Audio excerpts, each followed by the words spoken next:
सभी भक्तजनों को जय श्री कृष्ण।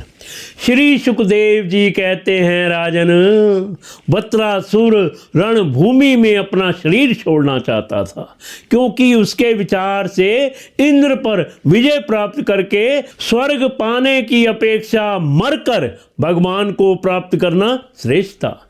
इसलिए जैसे प्रलयकालीन जल में कैटभ भासुर भगवान विष्णु पर चोट करने के लिए दौड़ा था, वैसे ही वह भी त्रिशूल उठाकर इंद्र पर टूट पड़ा।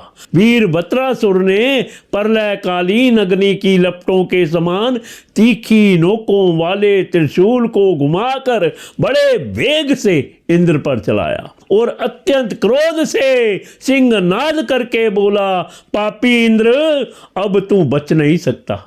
इंद्र ने यह देखकर कि वह भयंकर त्रिशूल ग्रह और उल्का के समान चक्कर काटता हुआ आकाश में आ रहा है, किसी प्रकार की अधीरता नहीं प्रकट की और उस त्रिशूल के साथ ही वासुकी नाग के समान वत्रासुर की विशाल भुजा अपने 100 गांठों वाले वज्र से काट डाली। एक बांह कट जाने पर वत्रासुर को बहुत क्रोध हुआ।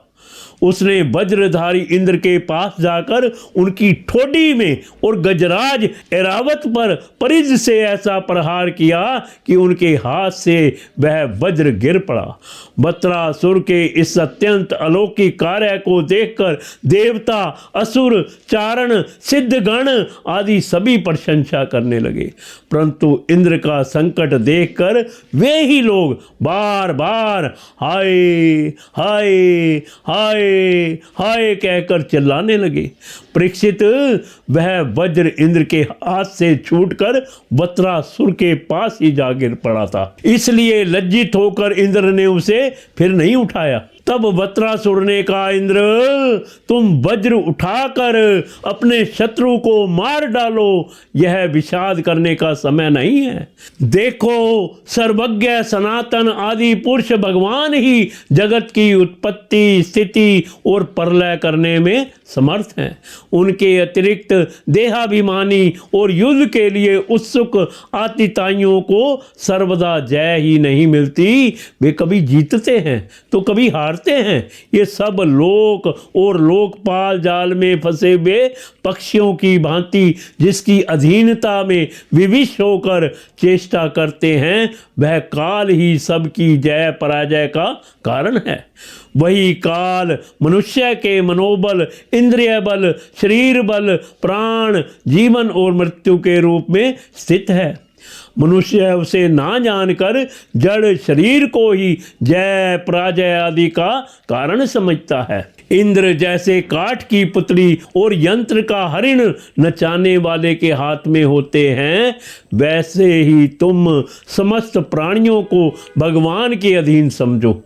भगवान के कृपा प्रसाद के बिना पुरुष, प्रकृति में तत्व, अहंकार, पंचभूत इंद्रियां और अंतःकरण, चतुष्टय, ये कोई भी इस विश्व की उत्पत्ति आदि करने में समर्थ नहीं हो सकते। जिसे इस बात का पता नहीं है कि भगवान ही सबका नियंत्रण करते हैं, वही इस परतंत्र जीव को स्वतंत्र कर्ता भोक्ता मान बैठता है।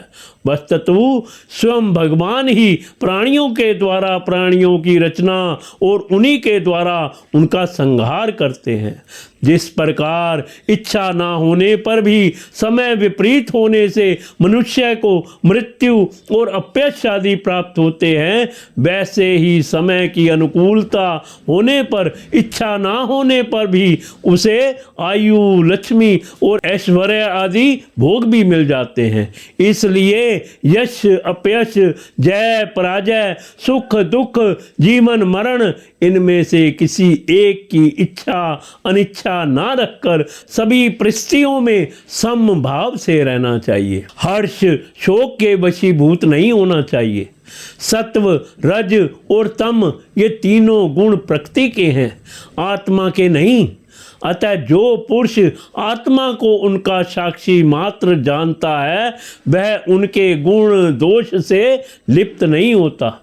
देवराज इंद्र, मुझे भी तो देखो, तुमने मेरा हाथ और शस्त्र काट कर एक प्रकार से मुझे परास्त कर दिया है, फिर भी मैं तुम्हारे प्राण लेने के लिए यथाशक्ति प्रयत्न कर ही रहा हूं।